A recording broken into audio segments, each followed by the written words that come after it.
Nilqakom lura l-flusek, għadna kif tkellimna ma' Klodina Bella fuq tfaddi regolari sa' jmiss li nagħtu ħarsa lejn is-swieq x'ġara matul din il-ġimgħa ma' missieden regolari tagħna Mark Vella. Mark, insellimlek. Mark, is-swieq din il-ġimgħa, is-suq lokali mar tajjeb mill-lider. X'wassal? Żieda tal-fuq 11%, ġifieri kienet żieda tista' tgħid din is-sena li kienet flat ħafna suq lokali, din il-ġimgħa jisu s-suq qam. Il-bidu ta' Diċembru naħseb qed jarġa' jqajjem hemm iswieq. Ovvjament il-COVID-19, il-vaccine, l-aħbarijiet li qed joħorġu minn barra minn Malta, il-fatt li f'ċertu pajjiżi diġà jibdew jimplementawh Malta wkoll jidher li ħajkun wieħed minn tal-bidu. Ġifieri naraw the light at the end of the tunnel jisu. Hekk jidher, ġifieri jista' jkun qed naġlu, jista' jkun li vera wasalna viċin. Jekk inħarsu lejn is-suq kif qabel iż-żieda tal-fuq 11%, kellna partikolarment il-Finbank żieda ta' 50% daw minn 30 ċenteżmu tad-dollar Amerikan li għalqu l-ġimgħa li għaddiet. Din il-ġimgħa kienu madwar 45 ċenteżmu. Kellna il-Banek, il-Bank of Valletta, bżieda ta' 15%, għandek ukoll anke l-HSBC Bank Malta żieda ta' 16%. Kellna wkoll il-Malta International Airport, dawn huma kruċjali x'dawn it-tlieta l-kbar huma komponenti importanti mill-Borza ta' Malta. Bżieda ta' Malta International Airport żieda ta' kważi 7%. Fil-fatt komplessivament kellna 16 mill-numru kollu li għandna, kellna 3 biss negattivi, 16 pożittivi u 2 li baqgħu fil-valur li kienu l-ġimgħa li għaddiet. Siemens Parsons Xisk żieda ta' kważi 9%, kellna l-Malta Post żieda ta' kważi 4.76%, ġifieri tista' tgħid komplessivament kellna żieda across the board fuq l-isma kollha lokali. L-aħbarijiet pożittivi jaffettwaw fl-aħħar ukoll anke qed jaffettwaw is-swieq, partikolarment anki il-banek dan jista' jagħti lok li forsi s-sena d-dieħla daw jerġgħu jibdew qasmu dividends. Għaliex dawn kienu miżmum, allura dik ukoll għandha l-impatt tagħha u għandek ukoll l-airport illi jekk il-vaccine jirnexxi fl-2021 forsi nibdew naraw naqra nerġgħu ċaqliqa oħra għal dak li huwa l-ajruport ta' Malta li kif rajna f'dawn l-aħħar xhur il-figuri ma kienu xejn sbieħ wara snin illi niġu għaw niena l-ewwel wieħed kont niġi għaw u ngħidlek isma' Jannar ta' din is-sena kien raġa' żieda fuq tas-sena l-oħra u ta' qabel konna edna żieda fuq ta' qabel u dejjem sejrin hekk.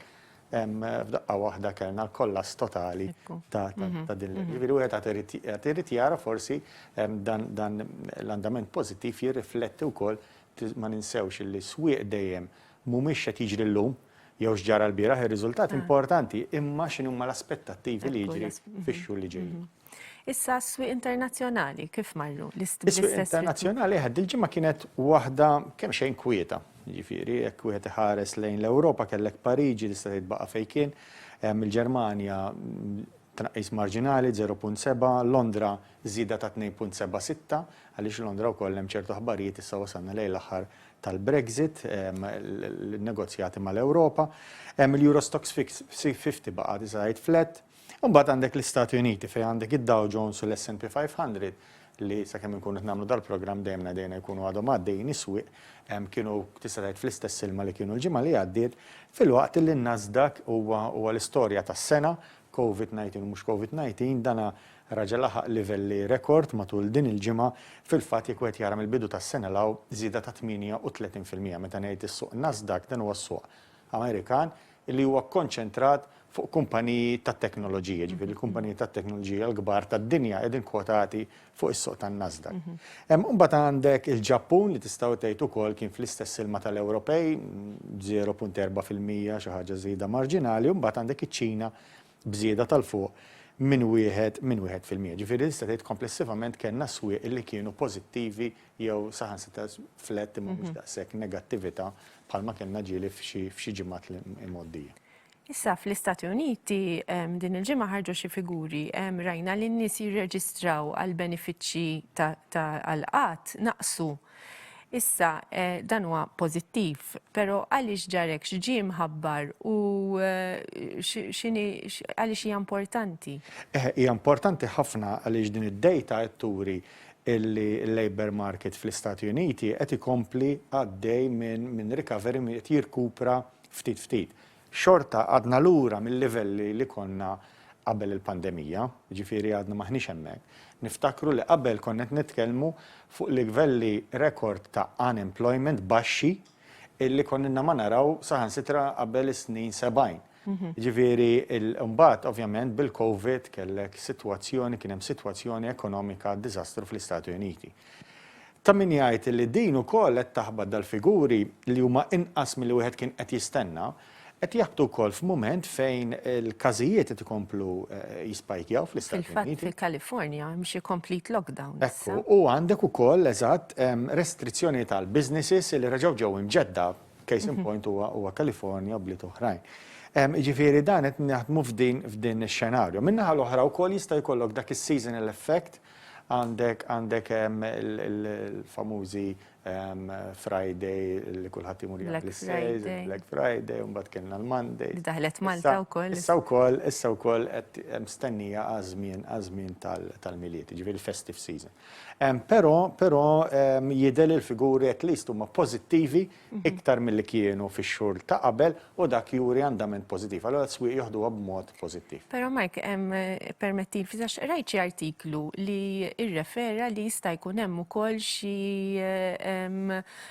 disagreement fuq il-figuri minħabba Thanksgiving, il-holidays. Dik fil-fatt li kont qed ngħid li daw il-figuri jista' jkun li huma naqra inflated minħabba issues li jkun hemm ta' Thanksgiving li hija festa famuża ħafna nazzjonali l-Istati Uniti u għandek ukoll l-effetti ta' x'ħajġri għall-miliet. Għax l-Amerika mhumiex bħall-Ewropej li normalment inti jkollok ġob u ddum hemmhekk. L-Istati Uniti dak il-famuża hire and fire jiġi impjegaw in-nies għal perjodu qasir u jekk m'hemm xogħol mala jispiċċaw bla xogħol. Il-competition hija kbira fl-employment, però mbagħad ovvjament l-opportunitajiet huma kbar. Allura jista' jkun hemm dak is-seasonal effect ukoll. Issa, biex immorru lura l-Ewropa u nitkellmu fuq ir-Renju Unit, Brexit, deal jew no deal? Xajġi? Ara, l-aħbarijiet jidhru pożittivi. Sal-ħamis il-minnaħa tal-Gvern Ingliż kienet jgħidu li isma' l-Ewropej raġgħu marru lura fin-negozjati għax qed jerġgħu jaqgħu affarijiet li suppost konna diġà ftehemna fuqhom. Però l-ġimgħa ir-Reuters bdew jirrapportaw illi x'aktarx illi jistgħu jaslu għal kompromess għal qbil finali saħansitra dan il-weekend li ġej. Jekk hu hekk huwa tajjeb għal kulħadd, tajjeb għal min anki speċjalment lokalment għandu negozju mal-Ingilterra, għaliex ikun jaf fejn qiegħed. No deal mhuwiex tajjeb għal ħadd, partikolarment għall-Ingliżi ma laqqas għall-Ewropej. So jekk daw jiftehmu ħejja xi ħaġa pożittiva. U dik l-aħħar aħbarijiet li konna naraw ta' min jgħid li dawn issa ngħaddej minn Marzu. Minn Marzu wara li l-Gvern Ingliż kien ħabbar li deadlines u kien ċar illi ma mhux żgur mhux ħajmur lilin mill-31 ta' Diċembru. Naħseb li ma kienx mossa ħażina għaliex inkella tibqa' tipprokrastina ma tasalqat, però minn l-oħra mbagħad tefat ħafna pressure fuq in-negozjati partikolarment għal dak li huwa side bejn l-Ingilterra u l-Ewropa fejn huma l-konfini ġifieri hemm ħafna issues fuq dik l-area, nisperaw jew nittamaw illi daw fl-aħħar jaslu kif qed qabel dak huwa tajjeb għal kulħadd. Issa, rajna l-isma tal-banek, kemm f'Malta kif ukoll barra minn Malta ikollhom andament tajjeb dan l-aħħar fosthom l-isma tal-HSBC f'Londra u Hong Kong. X'ġara? L-HSBC għamel ħafna miżuri ta' cost cutting mad-dinja kollha, inkluż Malta.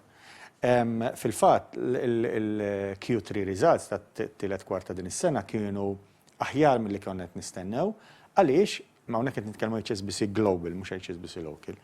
Għaliex kien hemm cost cutting illi ħalla impatt fuq il-bottom line ġifieri fuq il-profitabilità tal-bank globalment. U dik qed tagħti indikazzjoni anki l-issue tal-vaċċin tal-COVID illi l-banek kif qabel jistgħu jerġgħu ħallsu dividend anki l-HSBC barra ma kienx qed iħallas dividend illi dik tfisser illi l-ekonomiji jekk il-COVID-19 vaccine jirnexxi jibdew naraw il-jobs jitjiebu, il-kondizzjonijiet, ikun iktar nies jaħdmu, ikun hemm iktar consumer spending, ikun hemm sitwazzjoni aħjar fejn anki il-business jissellef biex ikompli jkabbar illum il-business huwa qed joqgħod naqra lura għaliex qed jibżamm is-sitwazzjoni li qed fiha llum. Jiġifieri dik l-element pożittiv Ovvjament il-banek jagħmlu l-flus jekk ikun hemm in-negozju jekk l-ekonomiji jkunu sejrin tajb, l-ekonomiji jkunu tibatu, il-banek ħajbatu magħhom. Għala dik il-pożittività waslet hemm wara li konna rajna l-HSBC wkoll jaqa' 25-year low, ġifieri waslet biex jerġgħu naraw ottimizmu u x-shares partikolarment telaw b'mod li jirrifletti din is-sitwazzjoni pożittiva li l-expectations ta' sitwazzjoni pożittiva ekonomika mondjali. Fl-Ewropa qed naraw li qed tippjana plan B minħabba il-fond skużawni tal-virus minħabba l-Polonja u l-Ungerija għax għamlu xi intoppi. Tgħidilna ftit dwar dan. Il-Polonja u l-Ungerija dawn mhux qed jaqblu fuq ir-rule of law. Għaliex hemm Għax abbinata abbinata din mal kemm ħajjieħdu flus minn dan il-fond li l-Ewropa qed talloka 750 biljun euro.